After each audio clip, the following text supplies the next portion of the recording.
The Rock is making some waves amongst the locker room for some controversial reasons. So we'll see what's new there. We'll also check out the latest with Naomi, Becky Lynch, and much more. Starting things off with The Rock. The month of March, and a little before then, has been full of many appearances from The Rock. Prior to this current return run and his one-night return back in September 2023, it's been 4 years since The Rock was seen at all inside of the WWE ring in any capacity. So the last few months have given us the most appearances we've seen from The Rock, probably since his 2013 run well over a decade ago. And his segments have all been great so far. And obviously every show that he's been advertised for absolutely sells out as well. And The Rock has developed a nice little rollout strategy to his recent SmackDown appearances. In recent weeks, he's been jumping onto his social media platforms and posting these promos based around his current WWE storyline that can range anywhere from 10 minutes to over 20 minutes. Cody Rhodes even referenced some of these social media promos on Raw and took a shot at The Rock for going on for so long in these 20-minute plus social media promos. And in these promos, The Rock goes really in depth with whatever it is he's talking about. It was even reported that The Rock started doing these promos to fluff up the storyline with some more details and context, since the time he gets on SmackDown is very limited.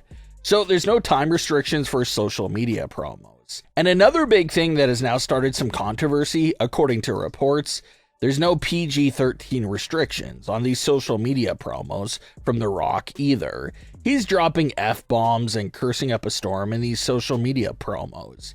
And for the most part, fans don't mind it. It adds another layer of realism to the feud.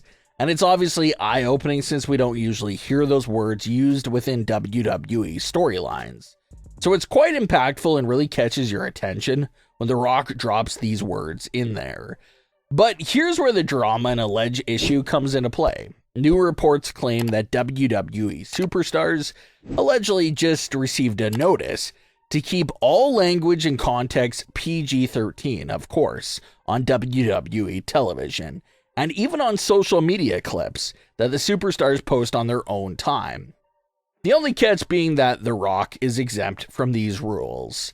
So The Rock doesn't have to pay that notice any mind and could continue to say whatever he wants on WWE television and his social media promos as well. And according to these reports, that special treatment that The Rock is getting towards this rule isn't really setting well with some WWE superstars.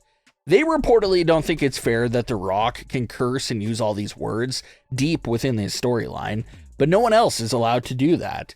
So that's creating some discussion there amongst the locker room, according to these reports.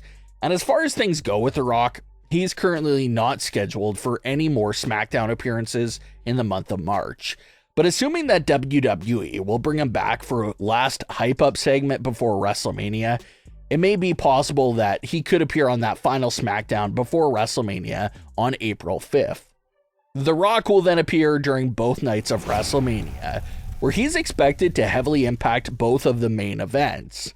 And after that, his schedule is back to being a mystery.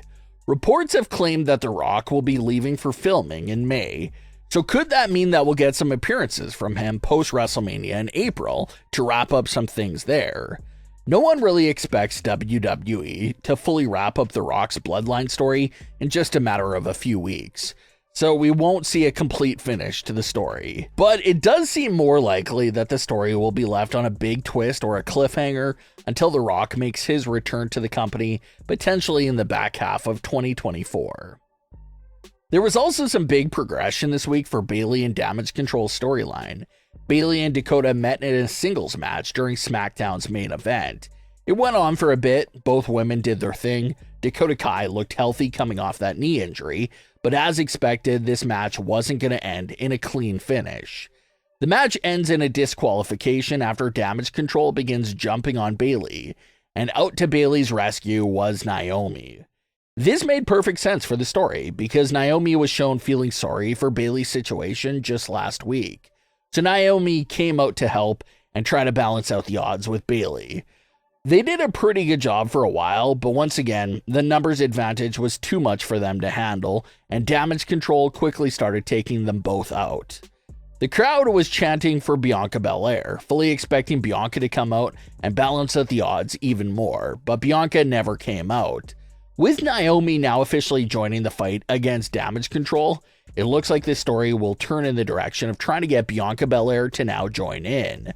So Bianca Belair probably wasn't expecting Naomi to run out there like that and give herself up to Damage CTRL for Bayley, so Bianca wasn't ready to join in.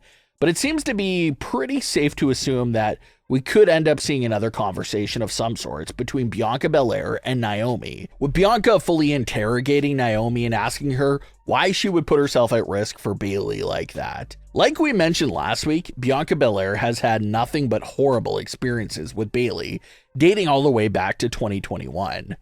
So it's all completely justified for Bianca Belair to be very anti-Bayley at this current moment in time.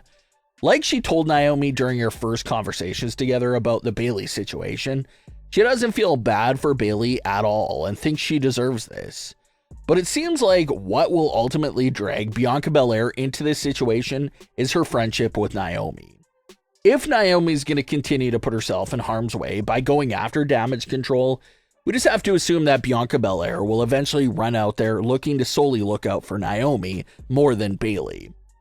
So Bianca looking out for Naomi appears to be how she'll be brought in, and then eventually Bianca could smooth things over with Bayley from there. As of this moment, Bianca Belair and Naomi don't have any WrestleMania matches booked, so if no matches get announced for them, then maybe standing in Bayley's corner at WrestleMania 40 could turn out to be their role for the event. In some other big news, Becky Lynch recently sat down for an interview with the New York Post, and had quite the reveal from her new book and the upcoming future. Becky Lynch told the New York Post that she just received an invite to the White House and will be heading over there real soon. Becky also touched on her early beginnings in New York City in the summer of 2010.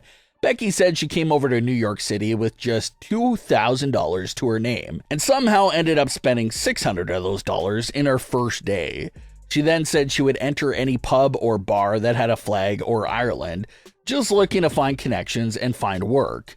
One of those places Becky walked into offered her a small apartment to rent for $500 a month, and the other bar ended up hiring Becky to be their first waitress. The bar is still around and acknowledges Becky Lynch for the big star she is in current day and how she used to work there. So it was really interesting to hear about the daily struggles and grind that Becky Lynch had to go through back then in 2010. But what are your thoughts on today's stories? Leave your comments below. Don't forget to subscribe with all notifications on and leave a like if you enjoyed. Thanks for watching, guys.